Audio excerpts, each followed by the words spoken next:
So guys, Star Trek Voyager, girl power, right? The female starship. Yeah, because if you know the show, and I certainly do, we had a female captain, we had a female lieutenant, B'Elanna Torres, chief engineer, and we had Kes, Jennifer Lien, of course.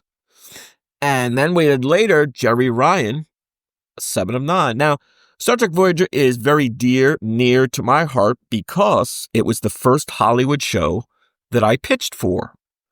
It was the first Hollywood show that I had a meeting for in Los Angeles, a good old Hollyweird. So that is definitely near and dear to my heart with Jeri Taylor, the co-creator. But the bottom line is that before Star Trek Voyager, we had certainly great female lead parts in Star Trek.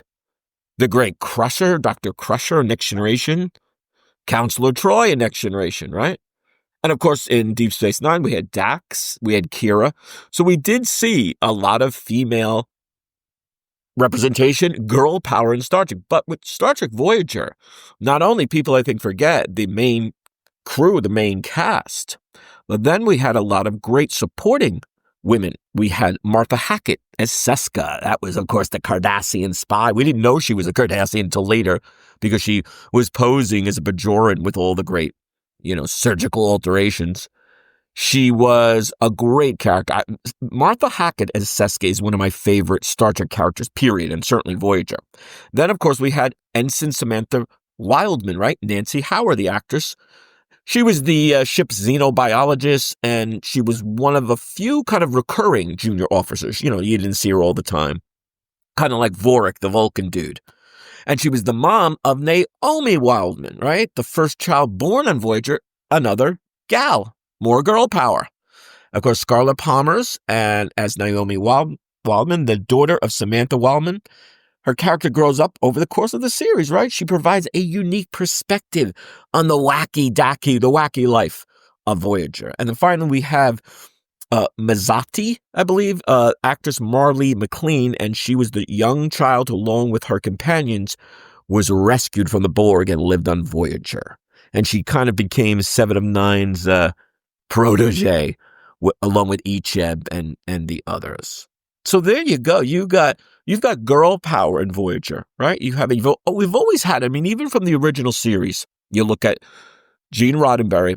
Some Trekkers might not know this, but in The Cage, the first pilot, then they had to do another one where no man has gone before. But the first one, you had Majel Barrett, who would become his wife, the actress playing number 1.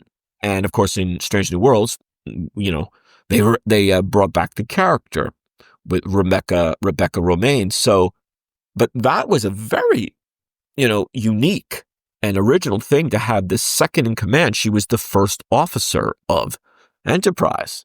And then, they changed it to the new pilot. But the bottom line is Star Trek has always been about that progressive, forward-thinking sort of representation and including female characters, powerful ones.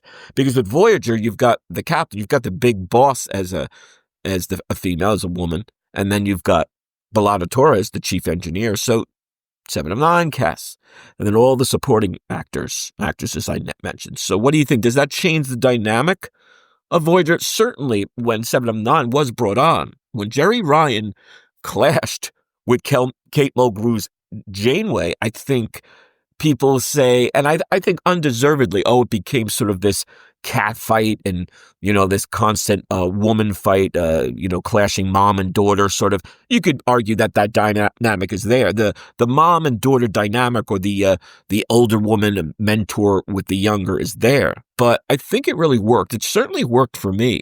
When I would pitch to Voyager, I would certainly not overdo the Janeway and 7 of 9, but it was there. You had to mention it in your pitch and your story in some way. So what do you think? Give us your thoughts. Give us your feedback. I think Voyager is a unique show, of course, in many ways. The Far From Home, sort of lost in space, Delta Quadrant, returning, and doesn't have to always adhere to, say, the Starfleet and Prime Directive, though Janeway tried her best, but also it's the female starship in many ways, girl power.